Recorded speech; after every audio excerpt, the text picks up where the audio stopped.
It was dark and cold.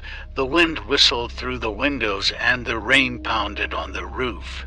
Four friends were sitting in the living room: Anna, Boris, Vera, and Dima.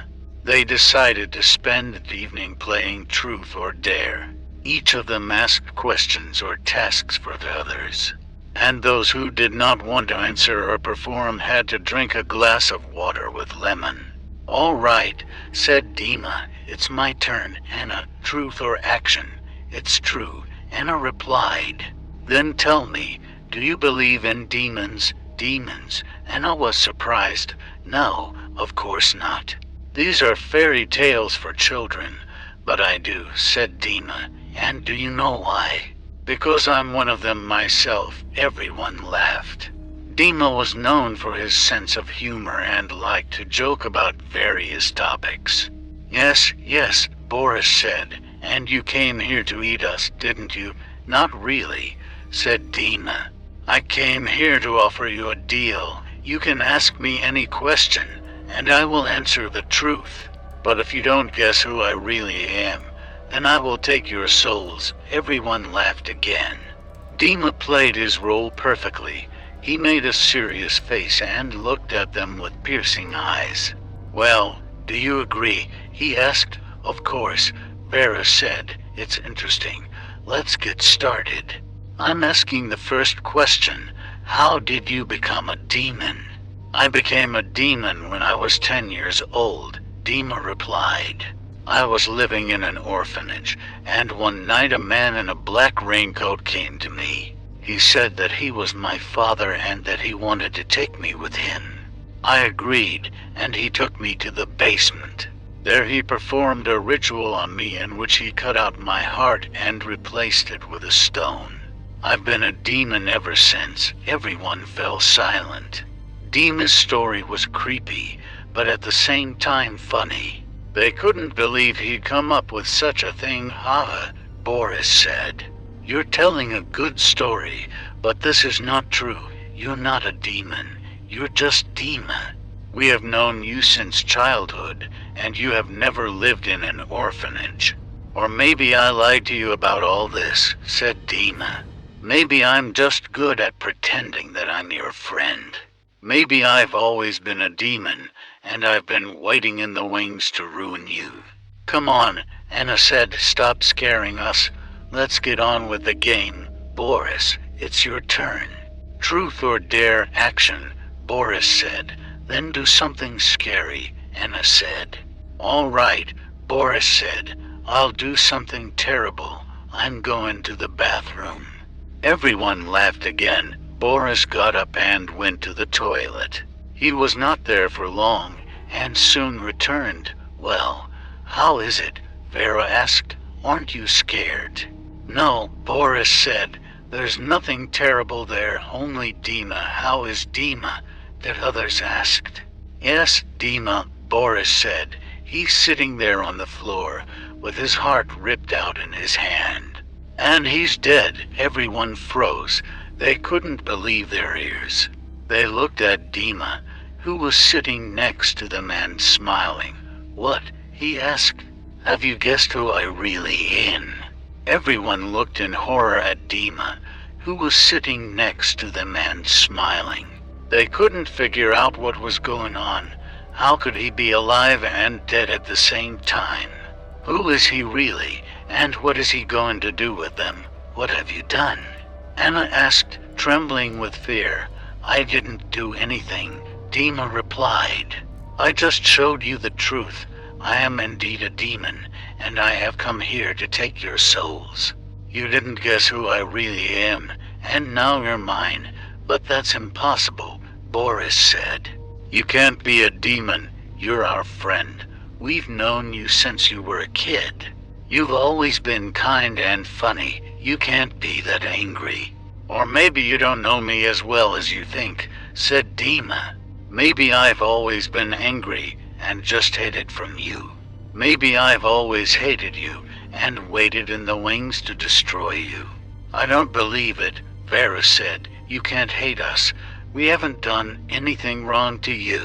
We love you as a friend. You can't be so cruel. or maybe I don't like you as friends, said Dima. Maybe I love you like I'm eating. Maybe I've always wanted to eat your souls and enjoy your suffering. Dima laughed ominously. His eyes lit up with a red light, and his teeth turned into sharp fangs. He got up from the couch and went to the door. Where are you going?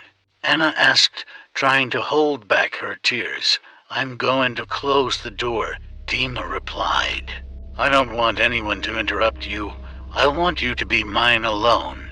And I want you to know that you can't run away from me. You're stuck with me in this house. And you won't get out of here alive. Dima locked the door and turned to his friends. He smiled and said, You are all my hostages now, he said, coming closer to them. And you will do whatever I say if you want to save your lives. Anna, Daniel, and Lena were shocked. They had never seen Dima like this. He was their friend, but now he seemed like a completely different person. They didn't know what to do. They were trapped, and they saw no way out of this situation. Dima smiled, watching their fear. He enjoyed this control over them, and it made him even more dangerous. What are you going to do with us? Lena asked with concern in her voice.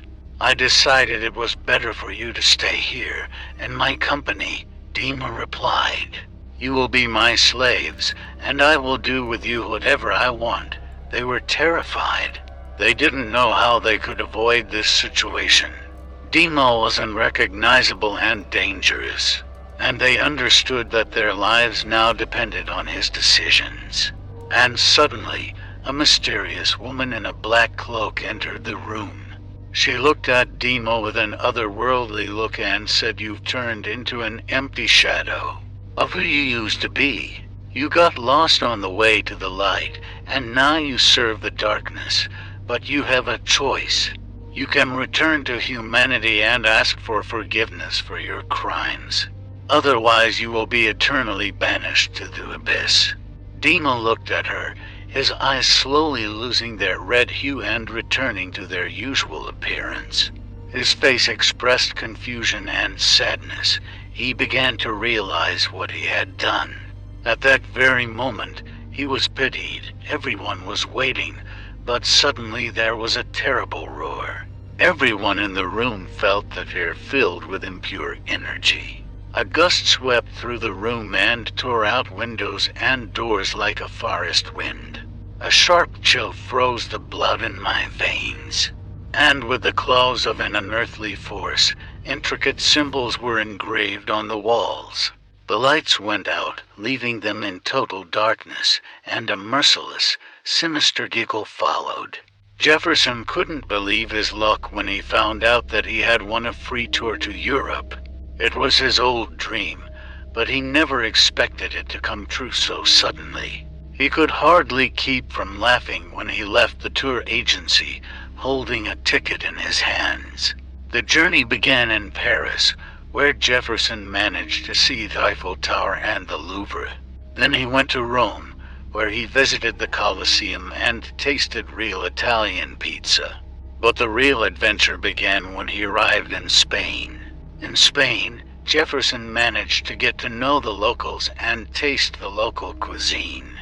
He traveled through the narrow streets of the old town and enjoyed the beautiful views. But one day, walking along the beach, he noticed a strange object buried in the sand. He was building it and discovered an ancient vase, which attracted the attention of local archaeologists.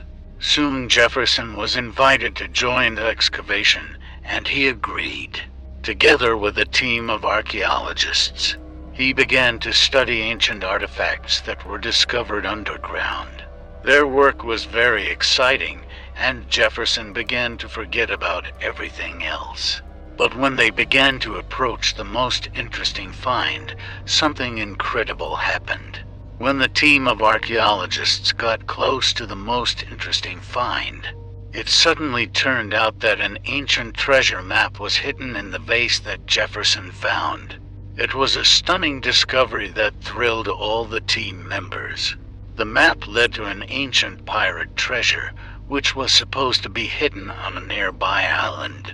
Jefferson and the archaeologists decided to go in search of the treasure.